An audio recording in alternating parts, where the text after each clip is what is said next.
나는 69세 선이 이제는 마음의 속도도 삶의 걸음도 많이 느려진 여자다. 아침이면 늘 그렇듯 남편 태준이 끓여놓은 미지근한 보리차 냄새가 부엌에 퍼진다. 40년을 함께 살았지만 우리는 크게 싸울 일도 애틋하게 껴안을 일도 사라져버린 그런 조용하고 건조한 노년의 부부였다. 평범하고 잔잔했다. 그런데 그 평온함은 오래가지 못했다. 내 삶의 균열은 아주 조용하게 눈에 띄지 않는 틈에서 조금씩 벌어지고 있었다. 여름비가 추적추적 내리던 저녁 문을 두드리는 소리가 들렸다.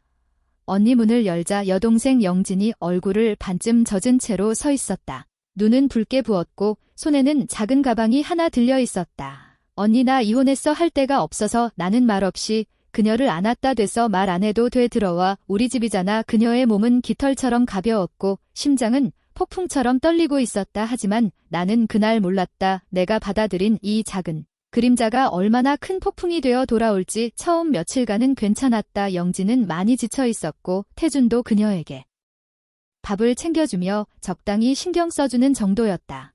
그런데 어느 순간부터 나는 뭔가 이상했다. 남편이 영진에게 너무 친절했다. 단순한 배려라고 보기엔 어딘지 과했다. 한밤중에 물 마시겠다고 일어나는 남편이 항상 영진이 있는 거실 쪽으로 먼저 간다거나 동생이 설거지를 하려고 하면 굳이 옆에 서서 이것저것 가르쳐준다거나 말도 건네는 시간과 빈도가 도무지 형부와 처제 사이로 보이지 않을 만큼 늘어났다. 나는 처음에는 동생이 외로우니까라고 스스로를 설득했다.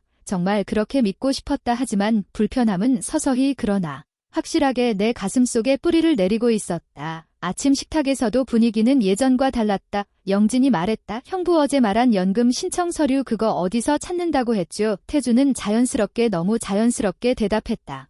그거 내 서랍 두 번째 칸에 있어. 나중에 같이 찾아보자고. 나는 젓가락을 잠시 멈췄다. 저런 사적인 이야기를 나는 듣지도 못했는데 둘이 언제 저렇게 가까워졌지? 나는 숨을 고르며 묻지 않았다. 싸움을 만들고 싶지 않았다. 하지만 그날 이후로 나는 계속 느꼈다. 둘 사이에 내가 모르는 무언가가 생기고 있다는 걸. 하루는 내가 시장을 다녀오는 길 현관문을 열었는데 부엌에서 두 사람이 속삭이는 소리가 들렸다. 형부 언니 알면 어떡해요? 걱정하지 마. 내가 힘들어서 그런 건데. 내가 어떻게 모른 척해. 나는 발걸음을 멈췄다. 심장이 갑자기 쿵 하고 떨어졌다.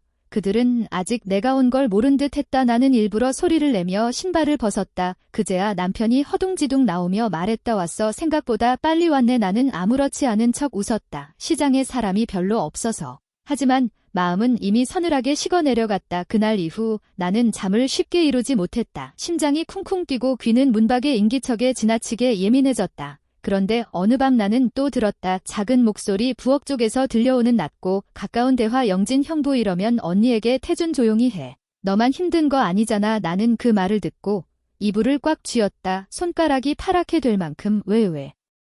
남편이 조용히 하라고 했을까? 왜 동생이 언니에게 라고 말했을까? 도저히 답을 찾을 수 없었다. 어느 날 오후 나는 집안일을 하다가 갑자기 심장이 요동쳤다. 욕실에서 들리는 물소리. 그건 분명 영진이 샤워하는 소리였다.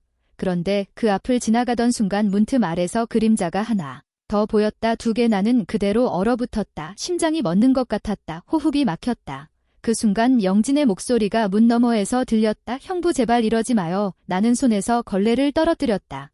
그리고 태준의 목소리. 한 번만 얘기 좀 하자니까. 나는 그 소리를 들은 뒤 더 이상 참을 수 없었다. 문틈 사이로 물소리가 멎었다. 정적 숨소리. 긴장. 나는 문고리를 잡았다. 손이 떨렸다. 떨림이 어깨까지 온몸으로 번졌다. 둘이 뭐 하고 있는 거야? 속으로 외치며 내 손은 천천히 아주 천천히 욕실 문을 밀었다. 그리고 내 인생을 바꿀 장면이 눈앞에 펼쳐졌다.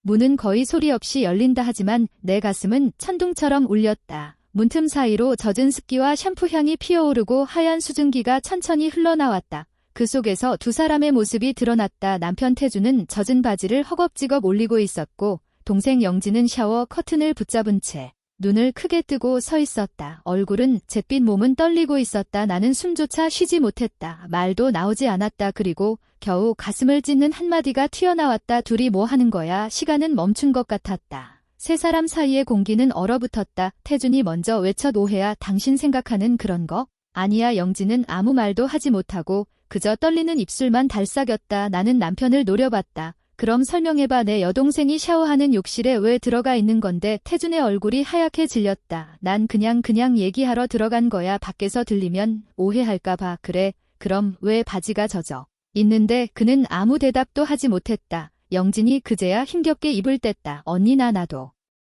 잘 모르겠어. 형부가 갑자기 들어왔어. 갑자기 들어왔다고? 응, 내가 샤워하고 있었는데 문이 열려있는 줄도 몰랐어. 그녀는 입술을 깨물며 눈물을 흘렸다. 그리고 형부가 나한테 괜찮냐고, 힘들지 않냐고, 연니한테 말하긴 그렇지 않냐고. 나는 그 말을 듣는데 가슴이 서늘하게 쪼개지는 느낌이었다. 태준이 소리쳐. 그만해. 지금 너도 헷갈리는 거잖아. 내가 뭘 했다고? 영진은 뒷걸음질을 치며 커튼을 더 세게 움켜쥐었다. 형부가 먼저 문을 잡고 못 나가게 했잖아요. 그 말에 내 다리가 휘청였다. 나는 믿고 싶지 않았다. 하지만 두 사람의 행동은 너무 다르게 말하고 있었다. 태준은 얼굴이 벌겋게 달아올라 있었다. 뭔가 들키고 싶지 않은 사람의 얼굴이었다. 반면 영진은 두려움 그 자체였다. 나는 떨리는 목소리로 말했다. 나한테 솔직하게 말해. 여기서 무슨 일이 있었던 거야? 태준이 또 변명했다. 정말 아무 일도 없었다니까. 그냥 말 좀 하려고. 욕실에서 샤워하는 사람 앞에서. 그는 더 이상 말을 잇지 못했다. 영진은 그 순간 울부짖듯 말했다.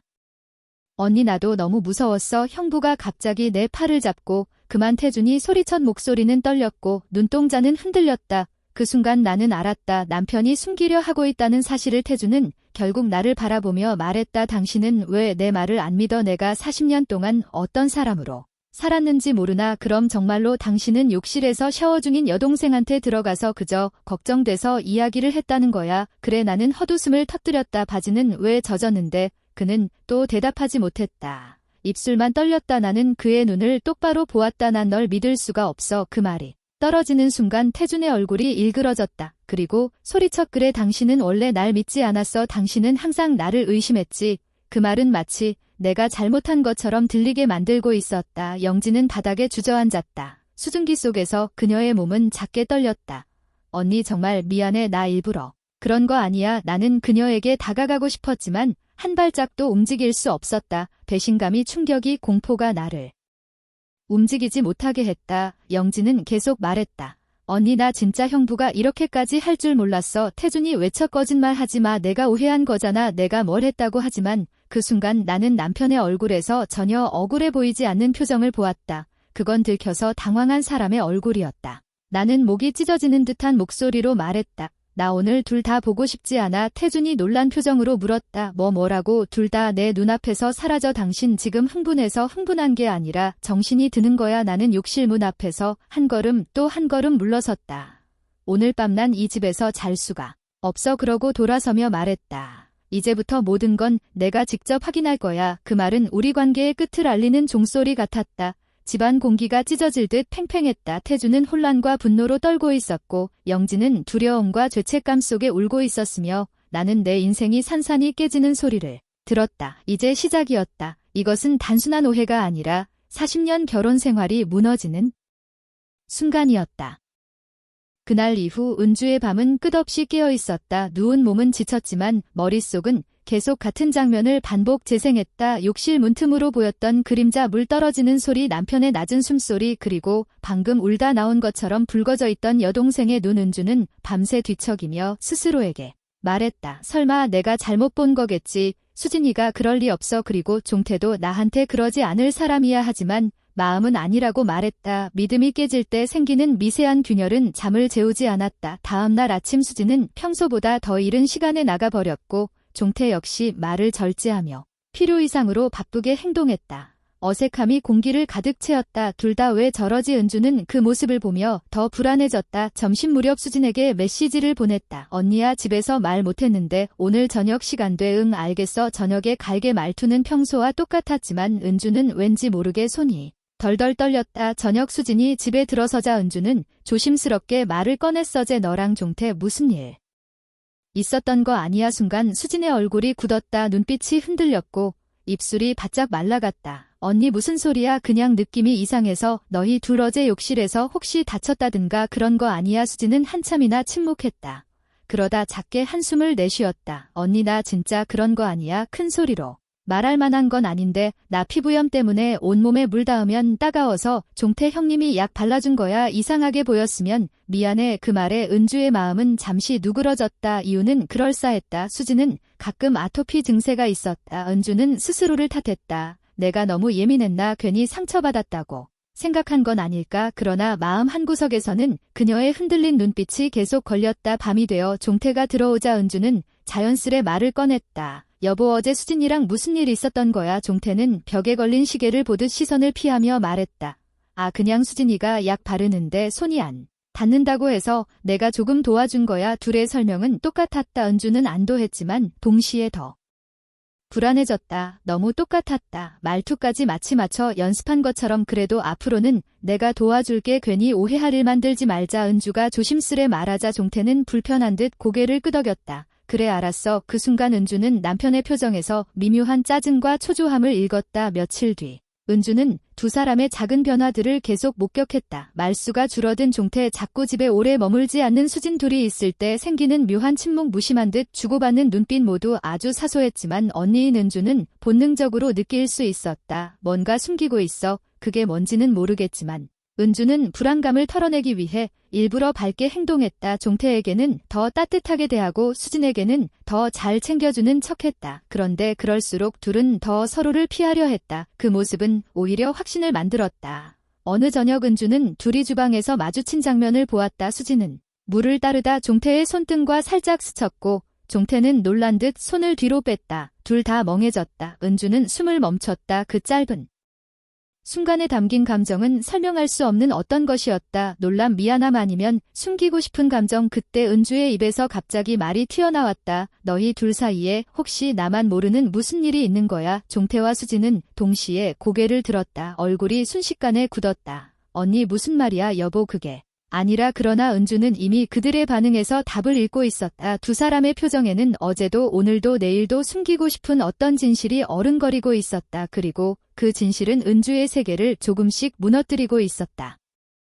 주방의 공기는 얼어붙은 듯 고요했다. 은주는 두 사람의 눈을 번갈아 보며 떨리는 목소리로 말했다. 나한테 솔직히 말해줘. 너희 둘 정말 아무 일도 없는 거야? 수지는 입술을 깨물었고 종태는 시선을 피했다. 그 작은 행동만으로도 은주는 가슴이 무너지는 느낌을 받았다. 대답해줘, 부탁이야. 은주의 목소리는 거의 울음으로 갈라져 있었다. 한참의 침묵 끝에 수진이 결국 의자를 밀며 바닥에 주저앉았다. 언니, 나 정말 미안해. 작게 떨리는 고백이었다. 은주의 다리가 풀렸다. 듣고 싶지 않았던 대답이었고 예상했지만 믿고 싶지 않던 진실이기도 했다. 언니, 나 정말 그런 마음 가지면 안 되는 거 알았어. 근데 내가 너무 외로워서. 그리고 형부는 나한테 잘해줬고. 수진아, 제발 아니라고 해줘. 은주는 손으로 귀를 막았다. 하지만 진실은 이미 흘러나오고 있었다. 종태는 더는 숨길 수 없다는 듯 의자에 털썩 앉았다. 고개를 깊게 숙인 채 작게 말했다. 미안하다. 정말 미안하다. 은주야, 언제부터였어? 은주의 목소리는 쓰러지기 직전의 조용한 절망이었다.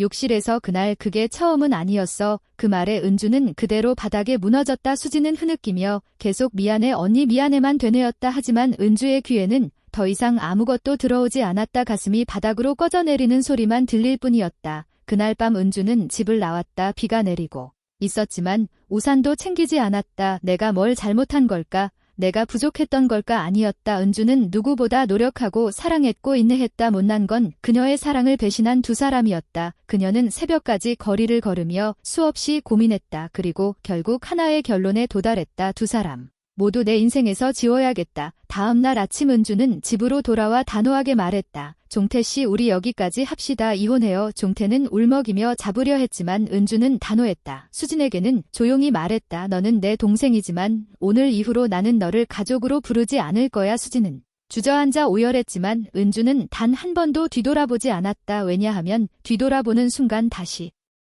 무너질 것 같았기 때문이다. 3달 후 은주는 작은 원룸으로 이사했다. 혼자 시작하는 노후가 두렵지 않은 건 아니었다. 하지만 누구에게도 기대지 않아도 스스로 서 있을 수 있다는 걸 깨달은 시간이었다. 어느 날 은주는 창가에 앉아 차를 마시며 조용히 미소 지었다. 이제는 나를 위해 살아야지. 상처는 남아있었지만 그 상처 위로 새살이 돋아나는 중이었다. 그리고 은주는 처음으로 혼자인 삶도 나쁘지 않다는 걸 깨달았다. 배신은 한 사람의 세계를 무너뜨리지만 끝이 아닌 다른 삶의 시작이 될 수도 있다. 은주는 상처받았지만 부서지지 않았다. 오히려 더 단단해졌다. 그리고 그녀의 새로운 인생은 그날부터 다시 시작되고 있었다.